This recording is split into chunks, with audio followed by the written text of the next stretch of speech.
Hello दोस्तों, कैसे हो आप सब। मैं एडवोकेट नवीन अंतिल। तो जैसे कि आपने टाइटल देख लिया होगा, तो ये कॉमन सेक्शन है। चोरी का तो सबको पता ही होता है कि अगर चोरी करने पर कौन से सेक्शन लगाए जाते हैं। तो आज मैं आपको बता दूं कि जो आईपीसी सेक्शन 379 बी होता है वो चोरी का होता है। अगर कोई चोरी करता है तो उसमें आईपीसी सेक्शन 379 बी के तहत पर्चा दर्ज होता है। और आज मैं आपको आईपीसी सेक्शन 392 जो कि डकैती का होता है, और आईपीसी सेक्शन 397 जो कि डकैती करते टाइम अगर हमारे पास कोई हथियार है और उस हथियार के बलबूते पर हम किसी पर छीना झपटी या कोई सामान छीनते हैं, उसके बेस पर, जैसे कि मान लीजिए कि पिस्टल है या कोई कट्टा हमारे पास, तो उसके बेस पर अगर हम किसी के साथ छीना झपटी करते हैं तो उसमें आईपीसी सेक्शन 397 लगता है। इसको आपको डिटेल में समझाऊंगा। तो लेकिन उससे पहले मैं, ये कॉमन सेक्शन है तो लगभग जो सेक्शन प्रैक्टिकली मैंने फेस किए हुए हैं मैं सिर्फ वही आपको ज़्यादातर बता रहा हूँ। मेरे चैनल पर वही मिलेंगे आपको, और धीरे धीरे मैं और भी सेक्शन कवर करता जाऊँगा आईपीसी के। तो चलिए शुरू करते हैं।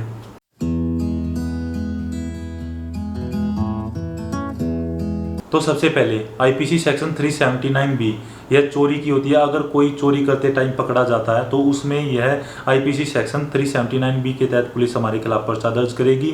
और यह नॉन बेलेबल होती है, गैर जमानती है, और इसमें 3 साल तक की सज़ा होती है, या फाइन या दोनों हो सकते हैं, फाइन और सज़ा दोनों।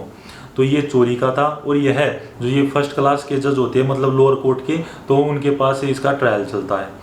तो ये तो थी आईपीसी सेक्शन 379 बी। तो अभी बात करते हैं कि आईपीसी सेक्शन 392 जो कि डकैती की होती है, और यह कब लगती है और इसमें सज़ा क्या है। तो इसमें है 10 साल तक की सज़ा है, और यह नॉन बेलेबल होती है। इसमें सज़ा और फाइन दोनों है। अगर हम किसी के साथ छीना झपटी करते हैं, मान लीजिए चोरी तो हो गई, पीछे से चोरी कर लिया। अरे डकैती क्या होती है कि मतलब सामने से वो बंदा खड़ा और उसे के साथ छीना झपटी करके हम उसे कोई चीज़ छीनते हैं। तो मान लीजिए कोई गाड़ी लेकर जा रहा है और हमने गाड़ी रखवा ली और उससे उसको भगा दिया गाड़ी से बाहर, और गाड़ी लेकर भाग गई, तो उसको बोलते हैं डकैती। समझ रहे हो ना। चोरी तो होगी अलग, किसी को पता भी नहीं चला और चोरी कर लिया और पकड़ा गया, तो आईपीसी सेक्शन 379 बी लग गया।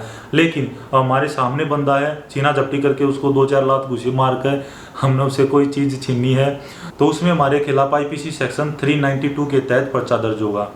तो ये तो थी आईपीसी सेक्शन 392, वो मैंने आपको बता दी। और एक बात और, इसमें अगर कोई रात के समय आपके साथ कोई छीना झपटी करता तो उसमें है ना 10 साल से बढ़कर 14 साल सज़ा हो जाती है। अगर कोई दिन में करता तो 10 साल तक की सज़ा है। लेकिन अगर कोई रात में आपके साथ कोई छीना झपटी करता, कोई एग्जाम्पल के तौर पे जैसे कि मैंने बताया, कोई गाड़ी छीन ली रात को, या कोई रात को कोई भी मतलब छीना झपटी की है, तो उसमें है ना 10 साल सज़ा नहीं होगी, उसमें 14 साल हो जाएगी बढ़ के। अगर दिन में की होगी तो 10 साल, रात में की होगी तो 14 साल। समझ रहे हो। तो ये तो हो गया आईपीसी सेक्शन 392। अभी बात कर लेते हैं आईपीसी सेक्शन 397। यह भी डकैती की होती है, लेकिन इसमें क्या है ना कि अगर हमारे पास कोई हथियार है, हम किसी हथियार के बलबूते पर किसी के साथ छीना झपटी कर रहे हैं। एग्जाम्पल के तौर पे मान लीजिए कि अगर कोई गाड़ी लेके जा रहा है और हमने उसके गाड़ी के सामने आकर उसको पिस्टल दिखाई या कट्टा दिखाया और फिर उसको बाहर निकाल लिया, और बाहर निकाल के उस गाड़ी के अंदर बैठे और गाड़ी लेकर फरार हो गए, और उसके साथ थोड़ी बहुत मारपीट भी कर दी, तो उसमें क्या है ना हमारे खिलाफ आईपीसी सेक्शन 397 के तहत पर्चा दर्ज होगा। और जो पिस्टल या कट्टा अगर होगा, जरूरी नहीं कि आपके पास कोई पिस्टल या कट्टा हो, अगर कोई आपके पास लोहे की राड है या कोई लठ है या कुछ भी हथियार है, तो उसके बेस पर अगर आप कोई भी चीज़ छीनते हो किसी आदमी से, तो उसमें आपके खिलाफ आईपीसी सेक्शन 397 के तहत पर्चा दर्ज होगा। और हाँ, अगर आपके पास कोई कट्टा है या कोई पिस्टल है, तो उसमें आपके खिलाफ और सेक्शन भी ऐड हो जाएंगे, जैसे कि 25, 54, 59 आर्म्स एक्ट अलग से ऐड हो जाए। लेकिन अगर आपके पास ये नहीं है, सिर्फ आपके पास कोई लोहे की राड है या लट है, तो उसमें सिर्फ आपके खिलाफ आईपीसी सेक्शन 397 के तहत ही पर्चा दर्ज होगा। और यह नॉन बेलेबल होता है, गैर जमानती, और इसमें भी 10 साल तक की सज़ा होती है। पहले 7 साल थी, लेकिन अब 10 साल है इसमें। तो अभी बात कर लेते हैं, अगर आपके खिलाफ ये तीनों सेक्शन लगाए गए हैं और पुलिस आपको अरेस्ट कर लेती है, फिर पुलिस क्या करेगी, आपको कोर्ट में पेश करेगी। और पेश करने के बाद ये मत सोचना कि आपको बेल मिल जाएगी, बिल्कुल भी नहीं मिलेगी, और बेल लगाना भी बेवकूफ़ी होगी। हाँ, लेकिन आप है, अगर ये सेक्शन लगाए गए हैं तो ये भी मत सोचना कि आपके चालान पेश होने के बाद आपको बेल मिल जाएगी। मैंने प्रैक्टिकली देख रखा है, आपको बेल नहीं मिलेगी चालान पेश करने के बाद भी। अगर पुलिस जैसे कि 90 दिन के अंदर अंदर चालान पेश करता है तो क्या सोचते हैं कि सब ये सोचते हैं कि चालान पेश हो लेने दे, फिर उसके बाद हम बेल लगाएंगे।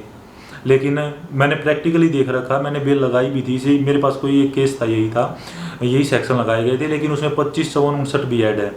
तो उसमें चालान पेश होने के बाद जब मैंने बेल लगाई तो बेल नहीं मिली, क्योंकि जो डकैती के अगर 379 बी होती तो मिल जाती, लेकिन इसमें जो 392 और 397 है ना, तो इसमें तो आपको बेल मिलेगी नहीं।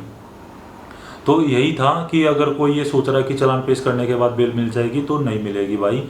और मैंने हाँ, लेकिन जब गवाही हो जाती है, गवाही के बेस पर हम कोई नए फैक्ट निकाल के लेके आएंगे तो उस बेस पर हो सकता है। और हाँ, ये भी बता दूं कि चाहे रोल कम हो या ज़्यादा हो, अगर आपका इस केस में कोई रोल है, देखो अगर आपके खिलाफ पर्चा दर्ज हुआ तो आपका कोई ना कोई तो रोल है।